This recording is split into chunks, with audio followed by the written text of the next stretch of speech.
The National Peace Committee has announced its commitment to ensure that the forthcoming Edo and Ondo governorship elections are conducted under the laws. After a closed-door meeting at the Kukah Center here in Abuja, the chairman of the Independent National Electoral Commission, INEC, Professor Mahmoud Yakubu, said that the commission is ready to conduct credible elections in the two states, insisting on maintaining the old templates of deployment of BVAS and uploading on the IRF portal for onward transmission of results. The chairman of the National Peace Committee and former head of state, General Abdul Salam Abu Bakr, affirming that all the candidates would sign a peace accord, also said the National Peace Committee would deploy everything within its reach to ensure perpetrators of electoral fraud are punished. We're going to do what we normally do. There is going to be signing of the peace accord for the members of the stakeholders in Ondo and Edo State. Indeed, there are lots of malpractices during election. This we discussed with the chairman of INEC, and we are going to take it up with the security agencies whose responsibility is really to arrest and prosecute these offenders. So far, I think some of those who were arrested during the last elections have been prosecuted, and I think I can't give you the number so far that have been prosecuted. But the rate of prosecution in the courts has not really been optimal. So we are going to take that up with the security agencies to ensure that offenders or malpractice offenders for the elections are really brought to book so that it can serve as a deterrent to other people who are planning to do that. All the candidates involved in the election and all the parties will be invited to sign the peace accord in Benin City in the case of Edo State and Akure in the case of Ondo State. So the parties and candidates involved in the election will be involved in signing the peace accord and committing themselves to peaceful elections. The process for the off-cycle elections, like all elections, is the same.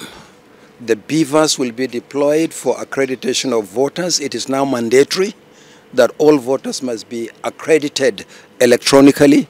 And secondly, the results will be uploaded to the IRF portal from the polling units as soon as the processes are concluded. Well, the Bishop of the Catholic Diocese of Sokoto, Nigerians-Kukah, joins me now. He's a member of the National Peace Committee, and thank you for your time. I'm excited having you live here. We have a plethora of issues, but I want to bring this before you and see what you would put as the most pressing issues as a prominent voice in Nigeria in the country. Most pressing issues regarding governance, developments in Nigeria? Well, the pressing issue now is how to end suffering, end anger, end frustration, and bring our people back and the confidence of our people back in the political process. And because right now our people are severely and seriously frustrated, it's palpable. And you can only play politics with a citizenship that is willing. Most of the problems that we see in our electoral processes are largely, they are just manifestations of the deep-seated frustration that ordinary Nigerians feel. And as you know, I mean, just the last week or two, you saw what happened and what has happened. So you don't need any other thermometer to tell you how frustrated people are. So the government needs to very urgently get the attention of our people back and pretty well focused. And the most important place to start is with the stomach. Right now, people are visibly angry and visibly frustrated. You know, visibly angry, visibly frustrated, and it means that it's something that we all can see and feel. Let's bring it home by talking about the children we saw who were out there destroying things. It tells a bad narrative.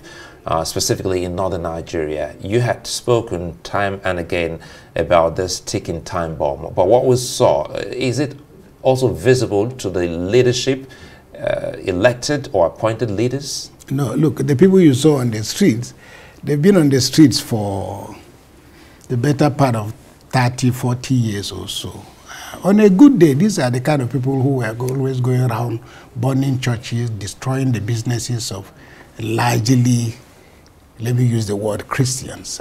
It happened even at the organization of the Miss World contest, which didn't happen in Nigeria, but just that mere mention. It happened when cartoons were drawn in Denmark. It happened when Osama bin Laden was killed. So these young people are used to. The tragedy about these young people is that it speaks to the distortion of identity of northern Nigeria, because, I mean, we know where the children are. We can see their faces. Sadly, in 2011, one of our churches was destroyed in Funtua in Katsina State. And again, this nothing to do with the church.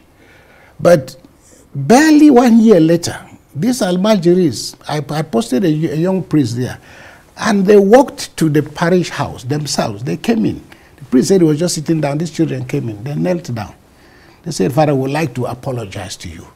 We were the ones who burnt the church, but we were sent." So the question is, don't worry about the kids you see on the street.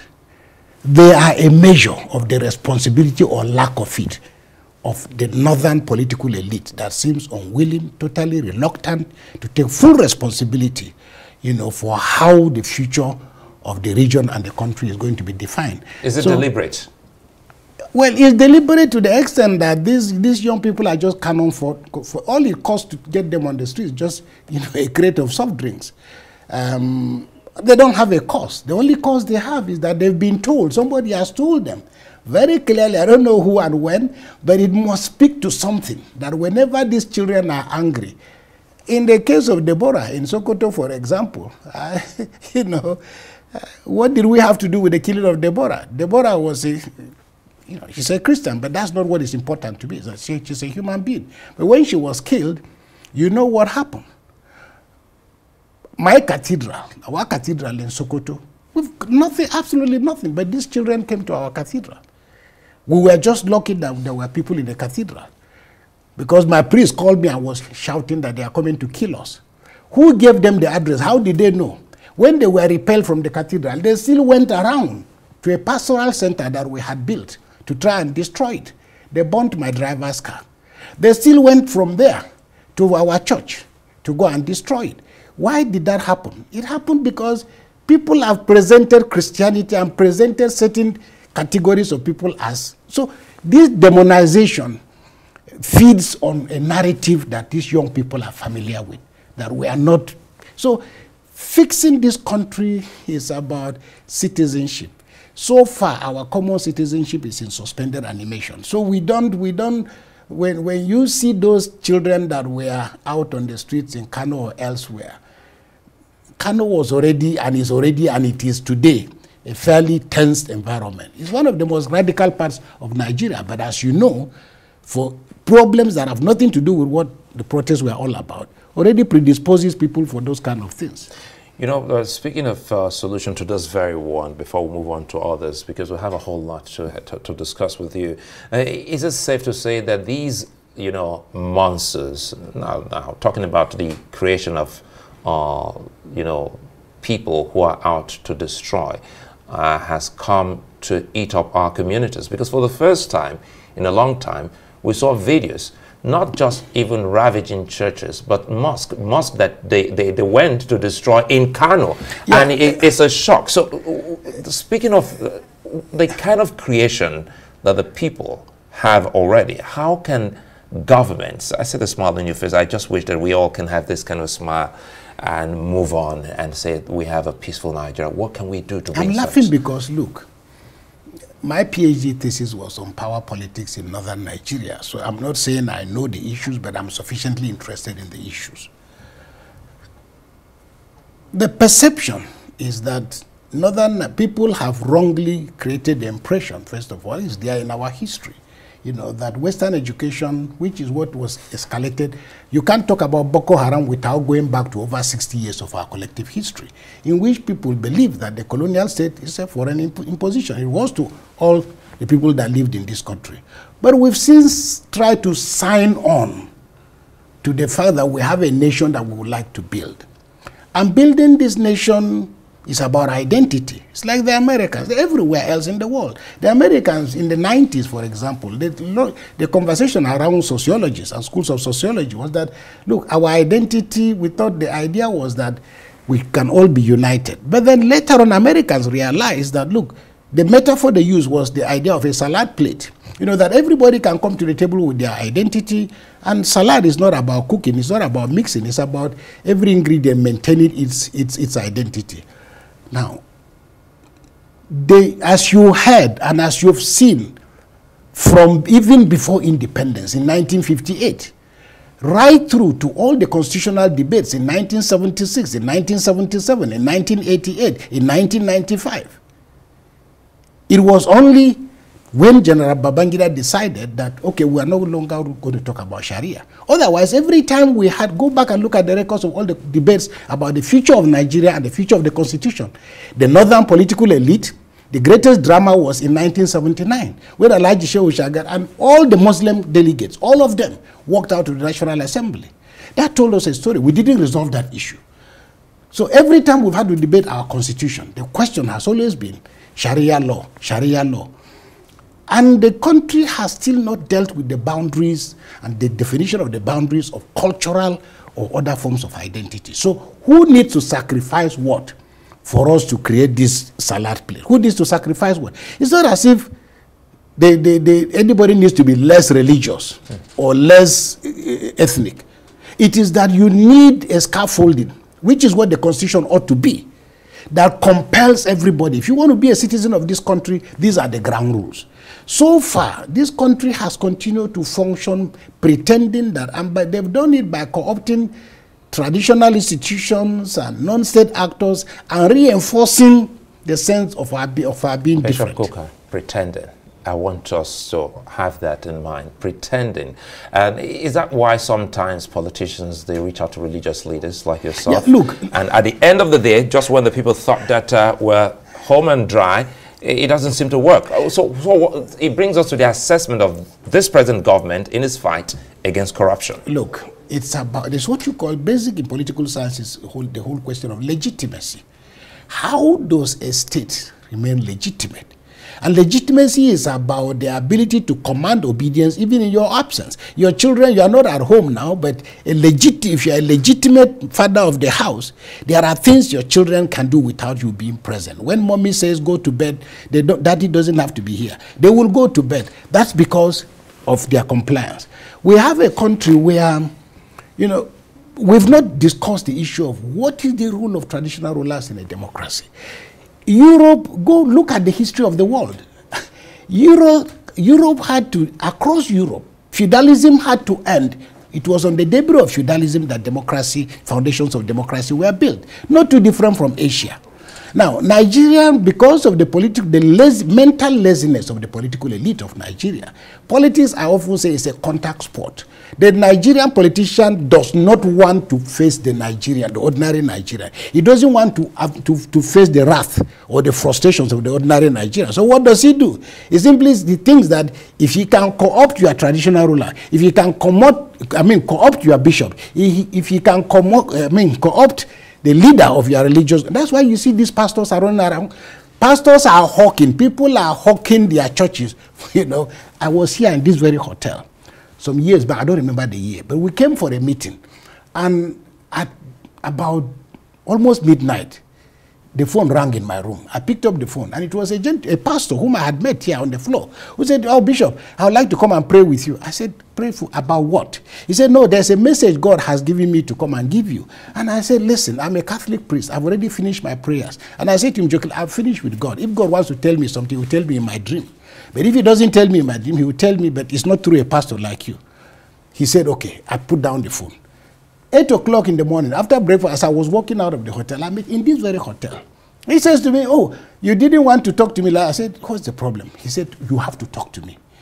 You know you have a political future in this country. I have a congregation of about 50,000 that you can tap into." I said, "I'm not in politics." So what I'm saying is that people have so devalued Christianity. In the same way that I always say to traditional rulers, the same thing I say to bishops, if you hug politicians too closely, okay, you'll pay the price.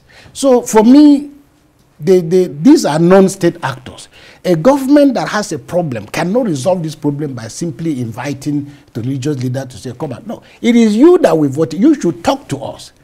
So, and if people, and you will see, because many of the people who like to play this role, very sooner than later, fall into trouble of their own constituents. And we've seen you and your team play a major role, specifically leading up to any major election. Now you're doing the same for Edo and Delta and Ondo and Delta, and I beg your pardon, Edo and Ondo State. Specifically, the cry here, or the worry here, is that it's more or less like a task. Sign peace agreement. No. Don't do this. You have this conversation with INEC, but ultimately, what the people see doesn't reflect that there's been an effort. No, you see, let's be clear. The oldest the oldest political party across the world is the Democratic Party in the United States of America. It was founded in 1828. Labour Party in the UK was founded in 1900. So we are a bit far away from the journey to democracy. There are no sacred institutions. Number 10 Downing Street was built in 1680. Okay, count the number of years from 1680. So the the White House in the United States of America was built in 1792. Now, the politics responds to certain totems, let me put it that way. And we are still pretty far away. We haven't come close to that. So for me, when I talk to Nigerians, they say, oh, do we have to wait for this number of years? No, you don't have to wait. But it's just important to understand that this is a slow process. The work of the Peace Committee, you know, it was, what's his name? Who said, one of these politicians in France who said, look, they said religion. He said, no, it is thank religion. Because in Nigeria, they say religion is all of people are going to churches and yet they are still stealing elections. I said, The man said, it is religion that stops the poor from killing the rich. So when people criticize the Peace Committee, we deliberately had to make General Abdul Salam, you can see him walking with a stick. At his age, he should be playing with his great-grandchildren and resting. But he has demonstrated to us that sacrifice to make this country great is worthwhile. The Peace Committee was not set up to resolve the problems of politics in Nigeria. We're not INEC. Even INEC has its own limited rules. The problem is that, and I have enough experience in working in this country with different committees. I was a member of the Always Committee. Some of the things we recommended, had they been taken very seriously, we would not be where we are today. Because all this agonizing about trying people and so on, we made all those recommendations.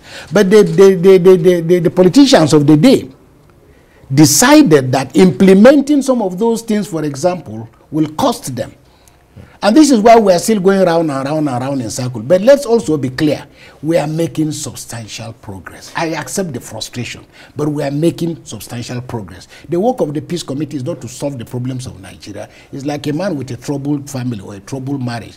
My business as a priest is to continue to encourage and encourage and encourage. But this country, we are making progress. No, we'll come back asking you about the future of this country. But again, how can Nigeria harness its diversity as a source of strength instead of some kind of chaotic disunity?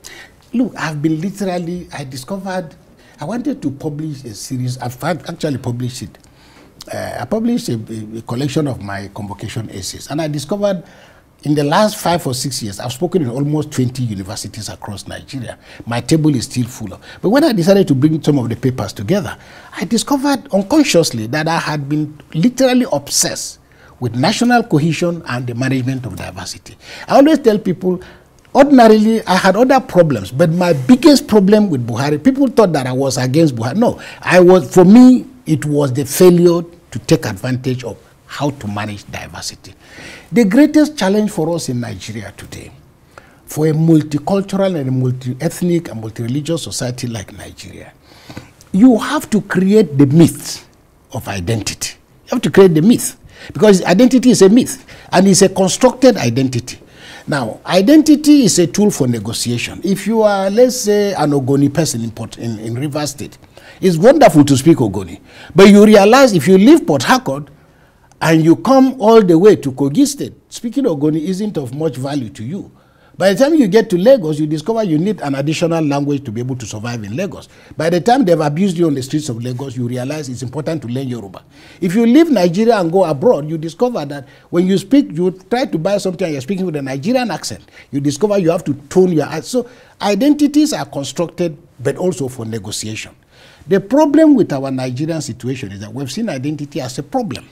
And the result is that our leaders are afraid, because of their inability, afraid of this identity, have decided that traditional rulers or religious leaders, they will outsource their responsibility and get others to manage.